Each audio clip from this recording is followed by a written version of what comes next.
ಟಿವಿ20 ಕನ್ನಡ ವಾಹಿನಿಗೆ ಸ್ವಾಗತ. ಮುನವಳ್ಳಿಯ ಹಿಂದೂ ಸ್ಮಶಾನ ಸರ್ವೆ ನಂಬರ್ 833ರಲ್ಲಿ ಶುದ್ಧೀಕರಣ ಘಟಕವನ್ನ ಬೇಕಾದಿಸಿರಿ ನಿರ್ಮಾಣ ಮಾಡುವ ಕುರಿತು ಪುರಸಭೆ ಮುಖ್ಯ ಅಧಿಕಾರಿಗಳಿಗೆ ಎಷ್ಟೋ ಮನವಿ ಕೊಟ್ಟರೂ ಕೂಡ ಕ್ಯಾರೆ ಅನ್ನದ ಅಧಿಕಾರಿಗಳು. ಹೌದು ವೀಕ್ಷಕರೇ, ಈ ದೃಶ್ಯ ಕಂಡುಬರುವುದು ಬೆಳಗಾವಿ ಜಿಲ್ಲೆ ಸವದತ್ತಿ ತಾಲೂಕಿನ ಐತಿಹಾಸಿಕ ಧಾರ್ಮಿಕ ಸಾಂಸ್ಕೃತಿಕ ಪರಂಪರೆಯುಳ್ಳ ಮುನವಳ್ಳಿ ಪಟ್ಟಣದಲ್ಲಿ ಮುನವಳ್ಳಿ ಮತ್ತು ಕಟಕೋಳ ರಸ್ತೆಗೆ ಹೊಂದಿಕೊಂಡಿರುವ ಈ ಸ್ಮಶಾನವಾಗಿದ್ದು, ಸ್ಮಶಾನಕ್ಕೆ 33 ಸಮಾಜದ ಜನಸಮೂಹವಿದ್ದು, ಈ ಸ್ಮಶಾನವನ್ನ ಹಳೆಯ ದೇಶಪಾಂಡೆ ಮನೆತನದವರು ಸ್ಮಶಾನಕ್ಕಾಗಿ ದಾನ ಕೊಟ್ಟಿದ್ದಾರೆ. ಈ ಸ್ಮಶಾನವಾಗಿರುತ್ತೆ. ಈ ಸ್ಮಶಾನದಲ್ಲಿ 33 ಸಮಾಜದ ಹಿರಿಯರು ಆದಿ ಕಾಲದಿಂದಲೂ ಕೂಡ ಅಂತ್ಯ ಸಂಸ್ಕಾರ ಮಾಡುತ್ತಾ ಬಂದಿದ್ದಾರೆ. ಈ ಜಾಗ ಬಹಳ ಪಾವಿತ್ರತೆ ಹೊಂದಿರುವ ಸ್ಥಾನ. ಇಲ್ಲಿ ಶವ ಸಂಸ್ಕಾರ ಮಾಡಿದ 3 ದಿನದಲ್ಲಿ ಆ ಬೂದಿ ಬಳಿಯುವ ಮಾಡಿದ ಜಾಗದಲ್ಲಿ ಪಿಂಡ ಪ್ರದಾನ ಮಾಡ್ತಾರೆ. ಆ ಸಂದರ್ಭದಲ್ಲಿ ಹಿಂದಿನ ಜನ ಆಚರಿಸಿಕೊಂಡು ಬಂದಿರುವ ಪದ್ಧತಿ ಏನಂದ್ರೆ, ಆ ಪ್ರದಾನ ಮಾಡುವ ಸಂದರ್ಭದಲ್ಲಿ ಕಾಗೆ ಅದನ್ನ ಮುಟ್ಟಿದ್ರೆ ಆತ್ಮಕ್ಕೆ ಶಾಂತಿ ಸಿಗತ್ತೆ ಎಂದು ಭಾವಿಸಿದ್ದಾರೆ. ಆ ಜಾಗದಲ್ಲಿ ಶುದ್ಧೀಕರಣ ಘಟಕ ಮಾಡುವುದರಿಂದ ಪಿಂಡ ಪ್ರದಾನ ಮಾಡುವ ಕಾರ್ಯಕ್ಕೆ ತೊಂದರೆ ಆಗುತ್ತೆ ಅಂತ 33 ಸಮಾಜದ ಹಿರಿಯರು, ಯುವಕರು ಹಾಗೂ ಸಮಸ್ತ ಊರಿನ ಗಣ್ಯರು ಪುರಸಭೆ ಮುಖ್ಯ ಅಧಿಕಾರಿಗಳಿಗೆ ಮನವಿ ಮಾಡಿದ್ರು. ಅದೇ ಸಂದರ್ಭದಲ್ಲಿ ಸಮಾಜದ ಹಿರಿಯರು ಆದ ಅಂಬರೀಷಣ್ಣ ಎಲಿಗಾರ್ ನಮ್ಮ ಮಾಧ್ಯಮ ಜೊತೆ ಮಾತನಾಡಿ, ತಕ್ಷಣವೇ ಈ ಕೆಲಸವನ್ನ ನಿಲ್ಲಿಸಬೇಕು. ನಾವು ನಿಮಗೆ ಎಷ್ಟು ಸಾರಿ ಮನವಿ ಕೊಟ್ಟರೂ ಕೂಡ ನೀವು ಅದನ್ನ ಪರಿಗಣಿಸ್ತಾ ಇಲ್ಲ. ಈಗ ಇನ್ನೊಮ್ಮೆ ಆ ಮನವಿಯನ್ನ ಕೊಟ್ಟು ನೀವು ಪರಿಗಣಿಸಬೇಕು ಅಂತ ನಿಮ್ಮಲ್ಲಿ ಕೇಳಿಕೊಳ್ತೀವಿ. ಒಂದು ವೇಳೆ ಇದನ್ನ ನೀವು ಪರಿಗಣಿಸದಿದ್ರೆ ಮುಂದಿನ ದಿನಮಾನದಲ್ಲಿ ನಾವು ಎಲ್ಲ ಸಮಾಜದವರು ಕೂಡಿ ಉಗ್ರ ಹೋರಾಟ ಮಾಡ್ತೀವಿ ಎಂದಿದ್ದಾರೆ.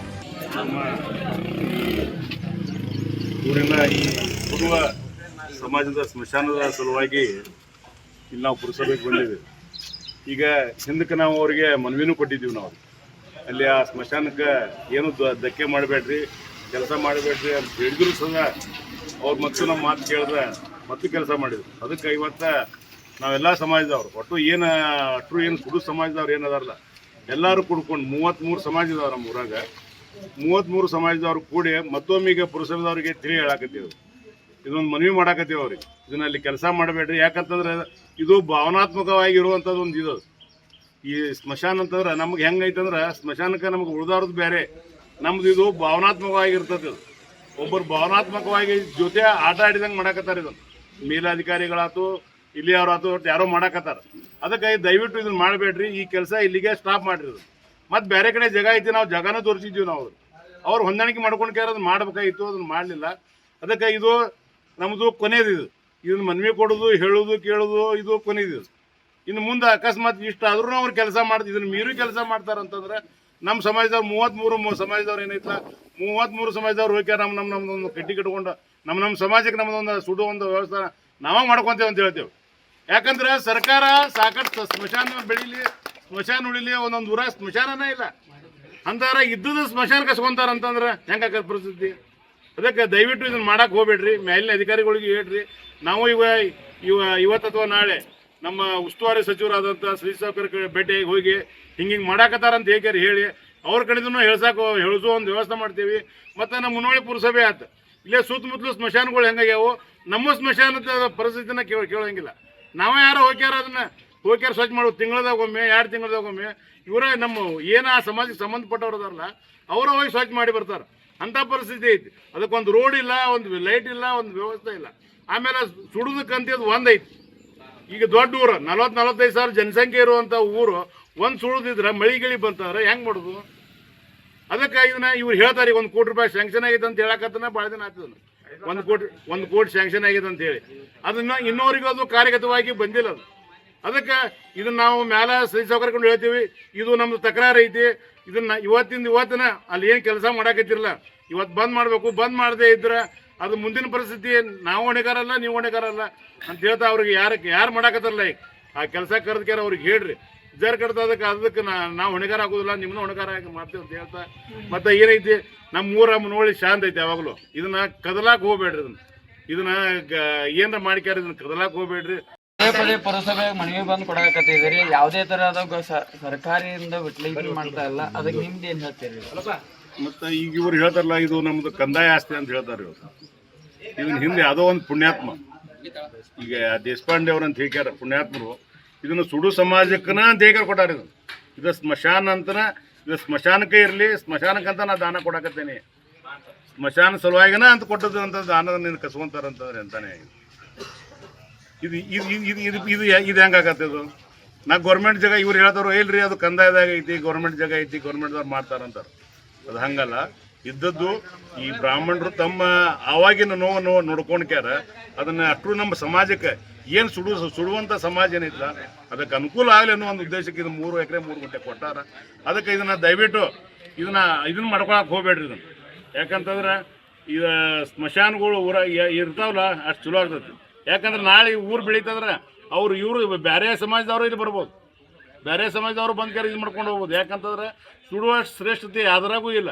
ಮತ್ತು ಅಲ್ಲಿ ಏನೈತಿ ಒಂದು ಭಾವನಾತ್ಮಕ ಸುಡೋರ್ದು ಏನಿರ್ತೈತಿ, ಒಂದು ಸ್ಮಶಾನಕ್ಕೆ ಅಂದ್ರೆ ಭಾವನಾತ್ಮಕವಾಗಿರ್ತೈತೆ ಅದು. ಇವತ್ತು ಒಂದೇ ದಿನ ಸುಟ್ಟು ಬಂದಕ್ಕೆ ಯಾರು ಮುಗಿದು ಹೋಗೋದಿಲ್ಲ. ಅದು 3 ದಿನ ಇರ್ತೈತಿ, 10 ದಿನ ಇರ್ತೈತಿ, 13 ದಿನ ಇರ್ತೈತಿ. ಹಿಂಗೆ ಒಂದೊಂದು ಕಾರ್ಯಕ್ರಮಗಳು ಅಲ್ಲೇ ನಡಿಬೇಕಾಗಿರ್ತೈತೆ ಅದು. ಅದ್ರ ಸಲುವಾಗಿ ನಾವು ಇನ್ನೊಮ್ಮೆ ನಿಮ್ಗೆ ಮನವಿ ಮಾಡ್ತೀವಿ, ಅಲ್ಲಿ ಕೆಲಸ ಮಾಡಬೇಡ್ರಿ. ಅದು ನಿಮ್ಮ ಕಡೆ ಆಗಲಿ ಅಂತಂದ್ರೆ ನಾವು ಮೇಲಿಂದ ಹೋಗ್ಯಾರ ಅಂತ ತೊಗೊಂಬಂದ್ಕೆ ನಾವು ಬಂದ್ ಮಾಡಿಸ್ತೀವಿ. ಮತ್ತು ಅಷ್ಟು ಮೀರಿ ನೀವು ಅದನ್ನ ಮಾಡತ್ತೇನೆ ಅಂತಂದ್ರೆ ನಾವು ಉಗ್ರ ಹೋರಾಟ ಮಾಡ್ತೇವೆ. ಸರ್, ಮುನವಳ್ಳಿಯಲ್ಲಿ ಪದೇ ಹೇಳ್ತಾ ಇದ್ದಾರೆ ಸ್ಮಶಾನ ಜಾಗಗಳೆಲ್ಲಾನು ದಾನ ಕೊಟ್ಟಿದ್ದೆ ಅಂತ. ಗೌರ್ಮೆಂಟ್ ಯಾವುದೇ ತರ ಜಾಗಗಳು ಇಲ್ಲ. ಮತ್ತೆ ಯಾಕೆ ಗೌರ್ಮೆಂಟ್ ಒಂದು ಜಾಗ ಬೇಕಲ್ಲ ಸರ್? ಅದಕ್ಕೆ ಹಿಂದೂ ಸಂಪ್ರದಾಯ ಪ್ರಕಾರ ಎಲ್ಲಾ ಸಮಾಜಗಳು ದಾನ ಕೊಟ್ಟಿದ್ದೂ ಇದಾವೆ. ಮತ್ತೆ ಅದಕ್ಕೆ ನಿಮ್ಮ ಅಭಿಪ್ರಾಯ ಏನಿದೆ? ಅಲ್ಲ, ಈಗ ಗೌರ್ಮೆಂಟ್ದವ್ರು ಅದನ್ನ ತೋರಿಸಿರ ಅಷ್ಟು ರೊಕ್ಕ ಕೊಡಕ್ ಆಗುದಿಲ್ಲ ಅಂತಾರ ಅವ್ರು. ಈಗ ಯಾಕಂದ್ರೆ ಗೌರ್ಮೆಂಟ್ದವ್ರಿಗೆ ತೋರಿಸಿರಂತಾರ ಈಗ ಏನ್ ಕಿಮ್ಮತ್ತುಗಳು ಏನಾಗಿಬಿಟ್ಟವು, ಹೊಲದ ಕಿಮ್ಮತ್ತುಗಳು, ಆಸ್ತಿ ಕಿಮ್ಮತ್ತುಗಳು ಭಾಳ ಆಗಿದಾವೆ. ಭಾಳ ಆಗೋದ್ರಿಂದ ಆ ಗೌರ್ಮೆಂಟ್ದವ್ರು ಅಷ್ಟು ಕೊಡಕ್ ತಯಾರಿಲ್ಲ ಅಂತಾರ. ಅಲ್ಲ, ಈಗಿನ ಪದ್ಧತಿ ಪ್ರಕಾರ ಹೇಳ್ಬೇಕಂದ್ರೆ ಗೌರ್ಮೆಂಟ್ದವ್ರು ಎಂತ ಜಾಗ ಆದ್ರೂ ಹಿಡಿಬೇಕು ಅನ್ನೋದು ರೂಲ್ಸ್ ಇದೆ. ಅದ್ರ ಬಟ್ ಗೌರ್ಮೆಂಟ್ದವ್ರಿಗೆ ಆಸ್ತಿ ಇಲ್ಲ ಅಂತ ಹೇಳ್ತಾ ಇದ್ದೀರಿ ನೀವು. ಅಲ್ರಿ, ಮತ್ತೆ ಈಗ ನಾವು ಅದನ್ನ ಹೇಳಕತ್ತೀವಲ್ಲ, ಒಂದ್ ಜಾಗ ತೋರಿಸಿರ ರೊಕ್ಕ ಕಿಮ್ಮತ್ ಕೊಡಕ್ ನಮ್ ಕಡೆ ಆಗುದಿಲ್ಲ ಅಂತಾರ ಇವ್ರ. ನೀವು ಅದನ್ನೆಲ್ಲ ಹಿರಿಯರು ಕೂಡ ಅದನ್ನ ಹೇಳ್ಬೇಕಲ್ಲ ಇವ್ರ. ಅದನ್ನ ನಮ್ ಕರೆದು ಮಾತಾಡ್ಬೇಕಲ್ಲ ನಮ್ ಜೋಡಿ. ಯಾರು ಮಾತಾಡೋರು? ನೀವು ಅಧಿಕಾರಿಗಳೇ ಅಲ್ಲ, ಹೇಳ್ಬೇಕಲ್ಲ. ಈಗ ಬಂದಂತ ಹಿಂಗೈತ್ರಿ ಅಂತ ಹೇಳ್ಬೇಕು. ನಾವಾಗೆ ಜಾಗ ತೋರಿಸಿದೇವೆ, ಅದನ್ನ ಮಾತಾಡ್ಕೊಂಡು ಅದನ್ನ ಮುಗಿಸ್ಕೋಬೇಕಲ್ಲ ಅದನ್ನ. ಮತ್ತೆ ಈಗ ಕಿಮ್ಮತ್ ಕೊಡುದಿಲ್ಲ. ನಾವು 50,000 ಕೊಡ್ತೇನೆ, 10,000 ಕೊಡ್ತೇನೆ ಅಂದ್ರೆ ಯಾರು ತಗೋತಾರ? ಅಲ್ಲ, ನೀವೇ ಈಗ ಹೇಳ್ತಿದಾರ, ನೀವು ಒಬ್ರು ಲೀಡರ್ ಆಗಿ ನಾವು ಕೇಳ್ತಿದ್ದೇವೆ. ಯಾವುದೇ ಒಂದು ಗುದ್ಲಿ ಪೂಜೆ ಮಾಡ್ಬೇಕಾದ್ರೆ ನೀವೇ ಲೀಡರ್ಗಳು ಹೋಗ್ತೀರಿ, ಗೌರ್ಮೆಂಟ್ ಅಸೆಟ್ ಪೂಜೆ ಆಗುತ್ತೆ. ಬಟ್ ನೀವು ಈ ಸ್ಮಶಾನಕ್ಕಾಗಿ ನೀವ್ ಯಾಕೆ ಹೋರಾಟ ಮಾಡ್ತಾ ಇಲ್ಲ? ಅದಕ್ಕೆ ಹಿಂದೆ ಮಾಡಿದೇವ್ರಿ, ಹಿಂದೆಲ್ಲ ಮಾಡಿ ಆಡಿದ್ದೇವೆ. ಹಿಂದೆಲ್ಲ ಮಾಡಿ ಆಡಿದ್ದೇವೆ. ಇದು ಸ್ಮಶಾನ ಕಸ್ಕೊಳಕತ್ತಾರ ಅಂತೇವ್ರ, ದಾನ ಕೊಟ್ಟದನ್ನ ಕಸ್ಕೊಳಕತ್ತಾರ ಇವ್ರ.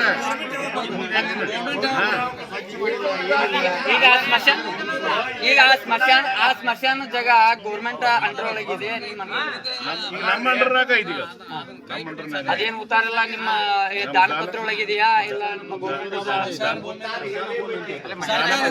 ಸರ್ಕಾರ ಅಂತ ಹೇಳಿಲ್ಲ, ಸ್ಮಶಾನ ಅಂತೇಳಿ ಉತ್ತಾರೆ, ಸ್ಮಶಾನ ಭೂಮಿ ಅಂತೇಳಿ ಉತ್ತಾರೆ. ಇದು ನಾವು ಕೊಡ್ತಾ ಇರೋದು 3ನೇ ಮನವಿ. ನಾವು ಕೊಟ್ಟಂತ ಮನವಿಗಳು ಕಸದ ಬುಟ್ಟಿಗೆ ಯಾವುದೇ ಕ್ರಮ ತಗೊಂಡಿಲ್ಲ.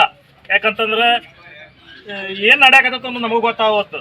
ಯಾಕಂತಂದ್ರ ಅಮ್ಮನವ್ರು ಇಷ್ಟು ಜಬರ್ದಸ್ತಾಗಿ ಬ್ಯಾಡ ಅಂತೇಳಿ ಅಂದ್ರೂ ಅಲ್ಲಿ ನಡೆಯಕತ್ತಂದ್ರ ನಮಗೆಲ್ಲರಿಗೂ ವಿಚಿತ್ರ ಅನ್ಸಾಕತ್ತೈತಿ. ಇದು ಅವ್ರ ಊರಿನ ಪ್ರಮುಖರದಾರು. ಈ ವಿಷಯದೊಳಗೆ ಏನೈತೆ ನೋಡು, ನಮ್ಮ ತಿಮ್ಮಾನಿ ಸಾಹೇಬ್ರು ಸ್ವಲ್ಪ ಯೋಚನೆ ಮಾಡ್ಬೇಕು. ಯಾರ್ಯಾರು ಒಂದಿಬ್ರು ಬಂದ್ರೆ ಬಹುತೇಕ ನನಗೆ ಅನ್ಸಿದ್ಬಿಟ್ಟು ಮಾಡ್ರಿ, ಯಾರು ಬರ್ತಾರೆ ನೋಡ್ತೇವೆ ಅನ್ನೋ ಲೆಕ್ಕದಾಗಿ ಕೆಲಸ ನಡೆದೈತಿ.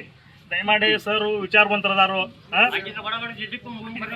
ಸುಮ್ನೆ ನೀಡಬಾರ್ದು ಪ್ರಕರಣ. ಇದೇ ಕೊನೆ ಮೀಟಿಂಗ್ ಆಗ್ಬೇಕು. ಇದನ್ನ ಮಾಡಿ ಕೆಲಸ ಜಿಲ್ಲಾ ಉಸ್ತುವಾರಿಗಳಿರ್ಲಿ, ಶಾಸಕರಿರ್ಲಿ, ಅವ್ರ ಜೋಡಿ ಅಮ್ಮನವ್ರು ಮಾತಾಡಿ ಕೆಲಸ ಈ ಪರಿಸ್ಥಿತಿಯನ್ನ ಇಲ್ಲಿಗೆ ತಿಳಿ ಮಾಡ್ಬೇಕು. ಇಲ್ಲದೆ ಹೋದ್ರ ಅವ್ರು ಹೇಳಿದಂಗ ಮುಂದೆ ಏನಾಕತ್ತೋ ಏನೋ ಯಾರಿಗೂ ಗೊತ್ತಿಲ್ಲ. ಉಗ್ರ ಹೋರಾಟ ಮಾಡೋ ಪರಿಸ್ಥಿತಿ ಎಲ್ಲರಿಗೂ ಬರ್ತೈತಿ. ಆ ಸ್ಮಶಾನದ ಬಗ್ಗೆ ಮನವಿ ಕೊಡ್ತಾ ಇದ್ದಾರೆ. ನೀವು ಯಾವುದೇ ತರದ ಅವ್ರು ಹೇಳ್ತಾ ಇದ್ದಾರೆ, ಯಾವುದೇ ತರ ಆಕ್ಷನ್ ತಗೊಂಡಿಲ್ಲ, ಮೇಲಾಧಿಕಾರಿಗಳಿಗೆ ತಿಳಿಸಿಲ್ಲ ಅಂತ ಹೇಳ್ತಾ ಇದ್ದಾರೆ. ನೀವು ಏನ್ ಅದನ್ನ ಕ್ರಮ ತಗೊಂಡಿದ್ದೀರಿ ಮತ್ತು ಯಾಕೆ ಆ ತರ ಅಲ್ಲೇ ಅದನ್ನ ಮಾಡಬೇಕನ್ನೋದು ಯಾಕೆ ನಿಮ್ಮ ಸರ್ಕಾರದ ಹಠ ಇದೆ? ಇದು ಹಳೆಯ ಯೋಜನೆ.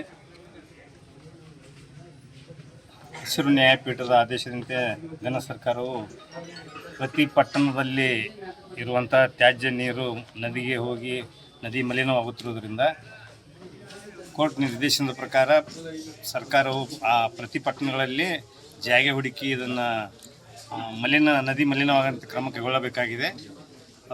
ಅದರ ಸಲುವಾಗಿ ಈ ಯೋಜನೆ, ಹಳೆಯ ಯೋಜನೆ 3 ವರ್ಷದಿಂದ ಸ್ಟಾರ್ಟ್ ಆಗಿದ್ದು, ಅದಕ್ಕೆ ಆವಾಗ ನಿಮ್ಮಲ್ಲಿ ತಕರಾರು ಮಾಡಿದಾಗ ಆ ಯೋಜನೆ ಬಗ್ಗೆ ಬೇರೆ ಕೆಲಸವನ್ನು ಅವ್ರು ಮಾಡಿಕೊಂಡ್ರು. ಈ ಕೆಲಸದ ಬಗ್ಗೆ ಮೇಲಾಧಿಕಾರಿಗಳಿಗೆ ನಾವು ಚರ್ಚೆ ಮಾಡಿದಾಗ ಇದು ಆ ಟೈಮ್ದಲ್ಲಿ ಆಲ್ರೆಡಿ ಬೇರೆ ಸ್ಥಳ ಗುರುತಿಸಿ ಇದು ಮಾಡಿದಾಗ ಇಲ್ಲಿ ಯಾವುದೇ ಸ್ಥಳ ಸಿಗದೇ ಇರೋದ್ರಿಂದ ಅಥವಾ ಯೋಗ್ಯ ರೈತರು ಕೇಳಿದಷ್ಟು ಬೆಲೆ ಕೊಡದೇ ಆಗೋದ್ರಿಂದ ಸರ್ಕಾರಿ ಜಾಗೆಯಲ್ಲಿ ಅದನ್ನು ಆ ಸಂದರ್ಭದಲ್ಲಿ ಆ ಸ್ಥಳವನ್ನು ಗುರುತಿಸಿ ಅದರಲ್ಲಿ 20 ಗುಂಟೆಯಲ್ಲಿ ಮಾಡಿ ಕಳಿಸಿದ್ದೈತಿ. ಅದರ ಸಲುವಾಗಿ ಆ ಯೋಜನೆಯನ್ನು ಮುಂದುವರೆದೈತಿ. ಅದ್ರ ಬಗ್ಗೆ ನಾವು ಇದು ಮಾಡಿದೆ ಇಲ್ಲ, ಇದು ಹಳೆ ಯೋಜನೆ, ಅದನ್ನು ಬಂದ್ ಮಾಡಕ್ಕೆ ಬರೋಂಗಿಲ್ಲ ಅಂತೇಳಿ ನಮ್ಗೆ ಹೇಳಿದ ತಕ್ಷಣ ನಾವು ಅದನ್ನು ಈಗ ಮತ್ತೆ ಅವ್ರಿಗೆ ಗೇಟ್ ಬಂದಿದ್ದ ಕಾರ್ಯಕ್ರಮ ಮಾಡಕ್ಕೆ ಹೇಳಿದ್ದೀವಿ. ಈಗ ತಾವು ಕೊಟ್ಟ ಮನವಿಯನ್ನು ಮೇಲಾಧಿಕಾರಿಗಳು ನಾನು ಇದನ್ನು ಮುಂದಿನ ಕ್ರಮಕ್ಕಾಗಿ ಚರ್ಚಿಸಿ ಮುಂದಿಗೆ ಅವ್ರಿಗೆ ಕಳಿಸ್ತೀನಿ. ಸರ್ ಅವ್ರು ಹೇಳ್ತಾರೆ 33 ಸಮಾಜದವರು ಅದು ಗೌರ್ಮೆಂಟ್ ಅದ ಅಸೆಟ್ ಎಲ್ಲ ಯಾರೋ ಒಬ್ಬರು ಬ್ರಾಹ್ಮಣ ಸಮಾಜದವ್ರು ಅದನ್ನ ದಾನ ಅವ್ರು ಹಿಂದೆ ಯಾರು ಕೊಟ್ಟಾರ ಅದು ನಂಗೆ ಗೊತ್ತಿಲ್ಲ. ಈ ಸದ್ಯ ಅದು ಕಂದಾಯ ಇಲಾಖೆ ಆಸ್ತಿ ಅದು. ಸರ್ ಮತ್ತೆ ಇದಕ್ಕೆ ಈಗ 2 ಸತ ಮೊದಲು ಮನವಿ ಕೊಟ್ಟರು ನೀವು ಮೇಲಾಧಿಕಾರಿಗಳಿಗೆ ಅದನ್ನ ನಾವು ಚರ್ಚೆ ಮಾಡಿದೀವಿ. ಈಗಾಗಲೇ ಪ್ರಾರಂಭ ಆದ ಯೋಜನೆ ಬಂದ್ ಮಾಡಕ್ಕೆ ಬರಂಗಿಲ್ಲ ಅಂತ ಹೇಳಿದ್ದಾರೆ. ಆದ್ರೂ ಈ ಸಲ ತಾವು ಮತ್ತೊಮ್ಮೆ ಕೊಟ್ಟಿದ್ರೆ ಇದನ್ನು ಇನ್ನೊಮ್ಮೆ ನಾನು ಮತ್ತೆ ಚರ್ಚೆ ಮಾಡಿ ಮುಂದಿನ ಕ್ರಮಕ್ಕಾಗಿ ಅವರಲ್ಲಿ ಸರ್ ಈಗ ಮತ್ತೊಂದಿಷ್ಟು ದಿವಸ ಅವ್ರು ಹೇಳ್ತಾ ಇದಾರೆ ಸಮಾಜದವರು ಮತ್ತೆ ಇದೇ ತರ ಮನವಿ ಕೊಡ್ತಾರೆ ಮತ್ತು ಅದೇ ತರ ನಾವು ಒಂದು ವಾರ 15 ದಿವಸ ಬಿಡ್ತಾರೆ ಮತ್ತು ಅದೇ ತರ ಆಗ್ತೈತೆ ಅಂತ ಅವ್ರ ಅಭಿಪ್ರಾಯ ಇದೆ. ಮತ್ತೆ ಈ ತರ ಯಾಕಂದ್ರೆ 2 ಸತ ಮನವಿ ಕೊಟ್ರು ನೋಡಿ ನಾನು ಅದಕ್ಕೆ ಡಿಸಿಷನ್ ಮೇಕರ್ ಅಲ್ಲ. ಸರ್ಕಾರ ಅಥವಾ ಮೇಲಾಧಿಕಾರಿಗಳು ಯಾವ ರೀತಿ ನಿರ್ಣಯ ಇದು ಹೇಳ್ತಾರೆ ಕ್ರಮಕ್ಕಾಗಿ ಯಾವ ರೀತಿ ಕ್ರಮ ಮಾಡಬೇಕು ಅನ್ನೋದು ಆ ರೀತಿ ಮುಂದೆ ಬರ್ತೀವಿ. ಇದೇ ಸಂದರ್ಭದಲ್ಲಿ ಪುರಸಭೆಯ ಮುಖ್ಯ ಅಧಿಕಾರಿಗಳು ಆದ ನಮ್ಮ ಮಾಧ್ಯಮಗಳ ಜೊತೆಗೆ ಮಾತನಾಡಿ, ಇದು ಕೇಂದ್ರ ಸರ್ಕಾರದ ಯೋಜನೆಯಾಗಿದ್ದು ಅದನ್ನ ಸರ್ಕಾರಿ ಜಾಗದಲ್ಲಿ ಮಾಡಬೇಕು ಅಂತ ಹೇಳಿದ್ರು. ಇದರಿಂದ ಊರಿನ ನೈರ್ಮಲ್ಯವನ್ನ ಕಾಪಾಡುವ ಈ ಯೋಜನೆಯಾಗಿದೆ. ಆದ್ದರಿಂದ ನಾವು ಅಲ್ಲಿ ಮಾಡುವ ಬಗ್ಗೆ ಹಿರಿಯ ಅಧಿಕಾರಿಗಳ ಜೊತೆ ಸಮಾಲೋಚನೆ ಮಾಡ್ತೀವಿ ಅಂತ ಹೇಳಿದ್ರು. ವೀರೇಶ್ ಬೆಣಚಿನ ಮರಡಿಮಠ್, ಕರ್ನಾಟಕ ರಾಜ್ಯ ಮುಖ್ಯಸ್ಥರು, TV20 Kannada news, Savadatti.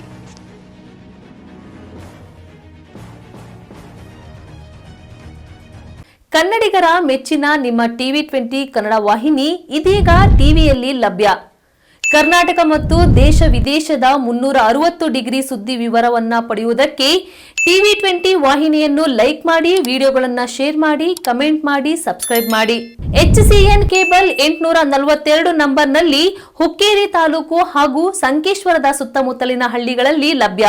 PCN cable 129 ನಂಬರ್ನಲ್ಲಿ ಹಾರುಗೆರೆ ಸುತ್ತಮುತ್ತಲಿನ ಹಳ್ಳಿಗಳಲ್ಲಿ ಲಭ್ಯ.